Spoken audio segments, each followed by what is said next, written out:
Talong, maganda ang bunga, makinis ang bunga, maraming bunga, kahit saan itatanim ay nabubuhay.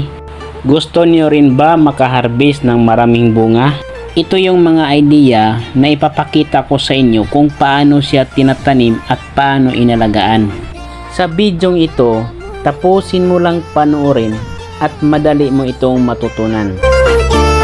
Tara na, umpisahan na natin ang pagtuturo para magkaroon ka ng idea sa pagtatanim ng talong. Ang unang gagawin dito, kailangan natin magpunla ng buto ng talong. At madalas ito ginagawa ang pagpupunla kumpara doon sa pagdadirect.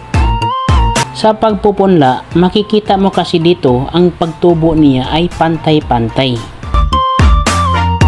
Sa pagpupunla, iba't ibang paraan at diskarte ang ginagawa. Tulad nito na sa kahon at kinakalat yung buto. Pwede ka gumagamit ng newspaper at bibilugin mo lang.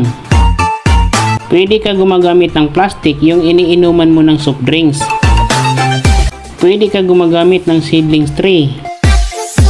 At pwede ka gumagamit ng eggs tray. Ipapakita ko sa inyo ang pagpupunla para magkaroon ka ng idea. Ang una, kailangan natin mataba ang lupa para manatili malusog ang iyong seedlings habang sumisibol ito. Ang kailangan natin sa lupa, malambot, buwaghag at mataba.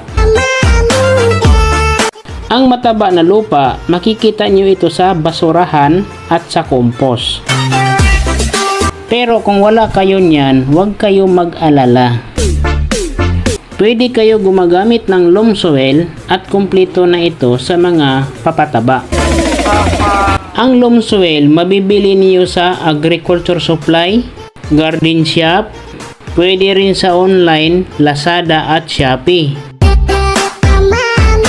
Ang idea naman na gagawin natin, kahit sa bahay lang tayo, ay pwede tayo makapagtanim.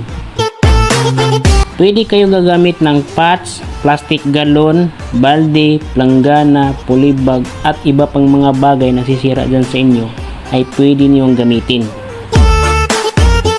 Ngayon ay bibigyan ko kayo ng idea kung paano magpunla ng buto ng talong.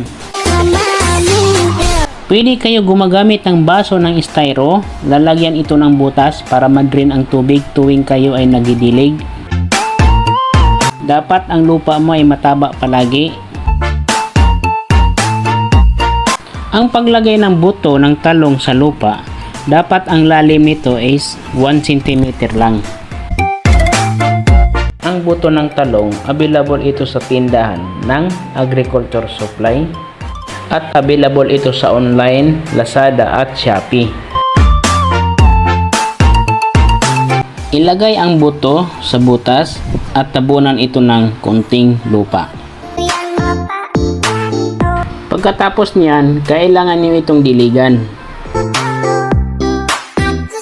After 7 to 10 days, ganito na siya kahaba yung seedlings. Sa ganitong edad, kailangan niyo pa rin itong diligan para masuportahan ang kanyang pagtubo. Siguro gawin niyo dito ay every 3 days ang pagdidilig. After 20 days, ganito na siya kalaki at pwede na siya i-transplant doon sa permanenteng lagayan.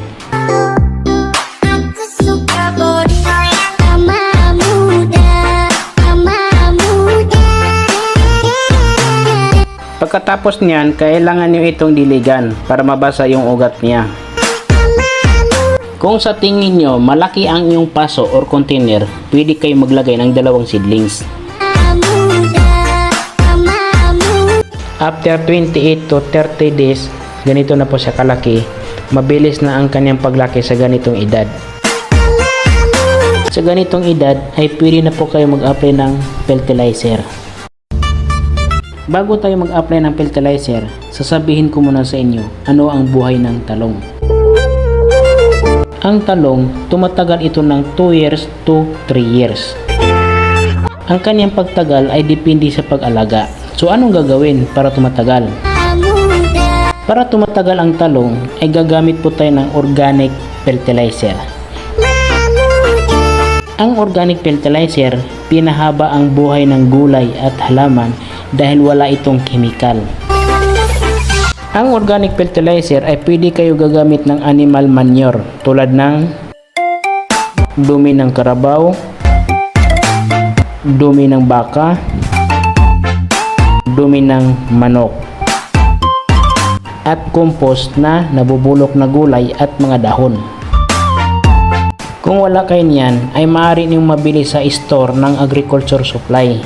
Pwede rin sa online like Shopee at Lazada.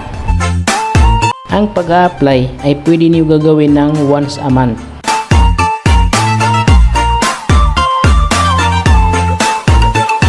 Pagkatapos na mag-apply, kailangan niyo itong diligan para ma-absorb agad yung vitamins ng lupa. Pagdating naman sa uod or piste na kumakain sa iyong gulay, ito ang gagawin natin. Gagawa tayong natural na ito yung pang-spray sa uod at mga paru-paro or apid. I-try nyo lang ito. Kumuha ng tubig 1 litro. Lalagyan ito ng 1 kutsarang dishwashing liquid. Lalagyan pa ito ng 1 kutsara na vegetable oil. Lalagyan pa ito ng 1 kutsarang suka. Isprayhan mo lang ito tuwing hapon, mga alas 6 ng gabi or alas 7 ng gabi. Ang pag-spray ay pwede nyo gagawin 1 or 2 beses sa isang linggo. Depende kung meron kayong nakikitang mga insekto. After 50 to 60 days, nagsimula na po ito pamulaklak. Kung napapansin mo ay unti-unti nang bumubuka ang mga bulaklak. After 80 days, lumabas na talaga ang kanyang bunga. Ito ay palaki ng palaki na hanggang maging ma-harvest. Kahit malaki na siya, kailangan pa rin itong diligan. Tingin niyo ay medyo natutuyo, diligan niyo ulit. After 90 days, harvesting time na. So pwede na kayo mag-harvest. After 5 days ulit, harvest na naman ulit kasi yung maliit ay palaki ng palaki na din yan. Kung bago ka pa lang sa page na ito at hindi ka pa nakapalo, please i-follow mo para updated ka sa mga susunod kong upload na mga bagong videos. Kung meron kang natutunan sa video ito, huwag mo kalimutan i-share ang video na ito. The more na maraming makakita, mas marami tayong natutulungan. Kapag marami kang natutulungan, mas lalo ka pang iblis. Thank you for watching.